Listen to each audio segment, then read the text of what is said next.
à regarder, à lire et à chercher à connaître. La sœur Michel, il faut rentrer. Tu as un souci? D'accord. Donc, le Seigneur nous a permis de beaucoup lire le livre de Jean, de découvrir un certain nombre de choses que le Seigneur nous a révélées. Mais le Seigneur m'a mis à cœur de revenir sur le livre d'Ésaïe 58 pour que nous puissions partager ensemble un certain nombre de révélations pour notre bien-être spirituel et notre croissance et notre attachement ferme à Christ et le bien-être de nos vies et le salut de nos âmes. Donc pour commencer la lecture de ce livre, on va d'abord lire, avant de commencer la lecture, on va d'abord lire Luc chapitre 15, passé du verset 10. Quelqu'un peut prendre la lecture.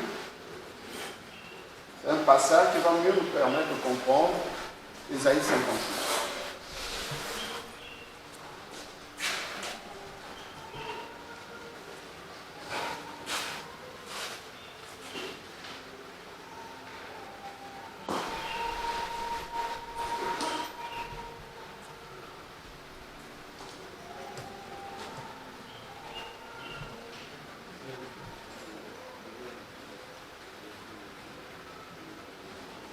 Oui, un lecteur. Luc 15, à partir du verset 10. De même, je vous le dis, il y a de la joie devant les anges de Dieu pour un seul pécheur qui se repent. Il dit alors, un homme avait deux fils. Le plus jeune dit à son père, mon père, donne-moi la part de bien qui va me revenir. Et le père leur partagea son bien. Peu de jours après, le plus jeune fils ayant tout ramassé, partit pour le pays éloigné, où il dissipa son bien, en vivant dans la débauche. Le père a deux fils. L'un des fils, le plus jeune, dit à son père, ben donne-moi ma part, je vais voir du pays, je vais voyager, je vais partir. Et le père lui donne son bien, ne le lui refuse pas, et il s'en va, et il va le dissiper. Il va le dépenser dans la débauche. Oui. Verset 14. Lorsqu'il eut tout dépensé, une grande famine survint dans ce pays, et il commença à se trouver dans le besoin. Il alla mettre au service d'un de ses habitants du pays, qu'il envoya dans un champ gardé les pourceaux. Il aurait bien voulu se rassasier de courage de manger les pourceaux, mais personne ne lui en donnait. Étant entré en lui-même, il s'est dit, combien de mercenaires chez mon père ont du pain en abondance? Il rentra en lui-même. C'est ce que vous êtes aimé de faire lorsque vous jeûnez. Vous rentrez en vous-même. Et vous constatez que la vie que je mène là, c'est pas bon. Il manque beaucoup de choses dans ma vie. Ceux qui sont avec le Seigneur là-bas, ils sont bénis. Ils sont heureux. Ils ne souffrent pas. Ils n'ont pas de soucis. Ma situation n'est pas bonne. Il faut faire quelque chose. Ensuite.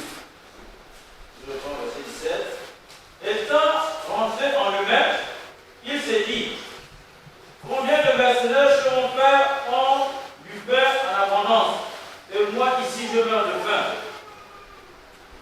Je m'élèverai, j'irai vers mon père, et je lui dirai, mon père, j'ai péché contre le ciel et contre toi. Je ne suis plus digne d'être appelé ton fils. Traite-moi comme l'un de tes mercenaires.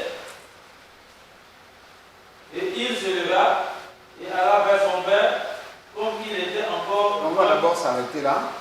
Donc il prend conscience que sa situation n'est pas enviable. et qu'il y en a qui sont autour de son père qui vivent bien.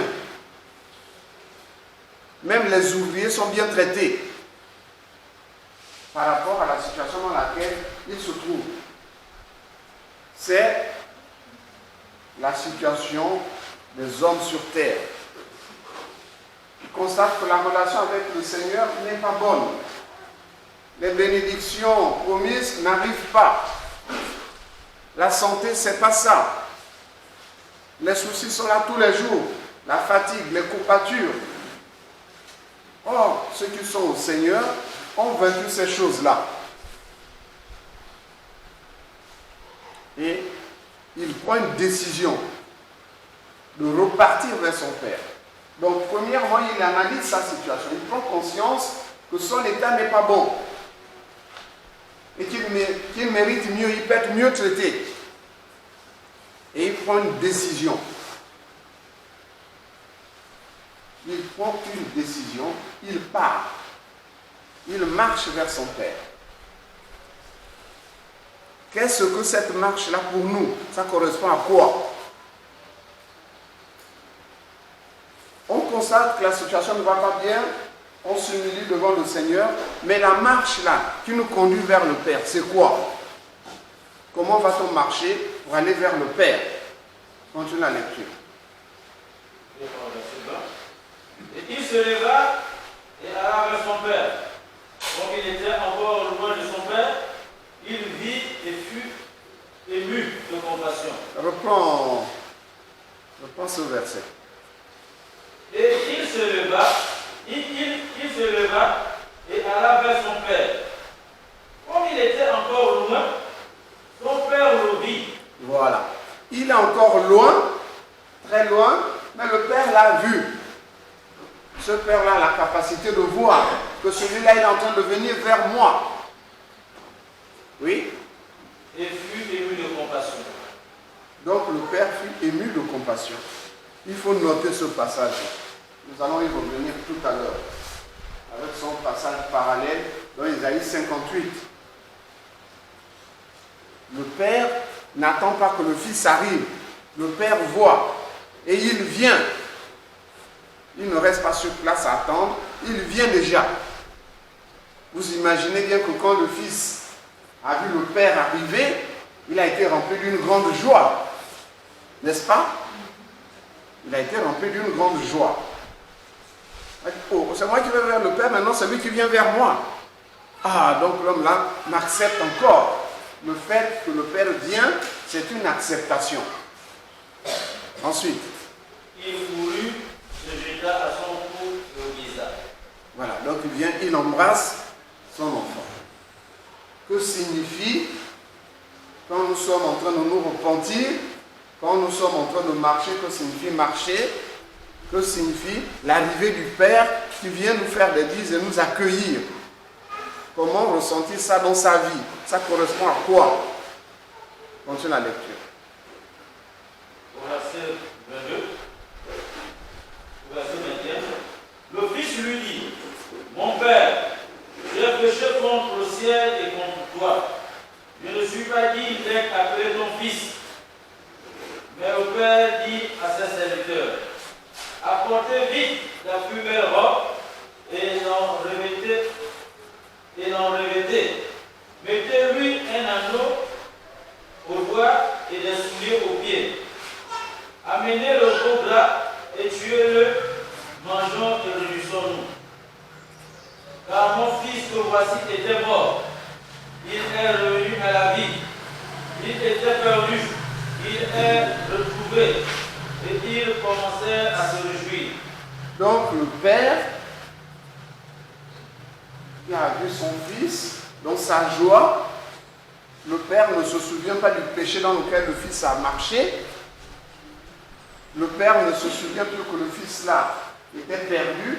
Il se réjouit de ce que ce fils-là est venu à lui, est retourné, est revenu chez son père.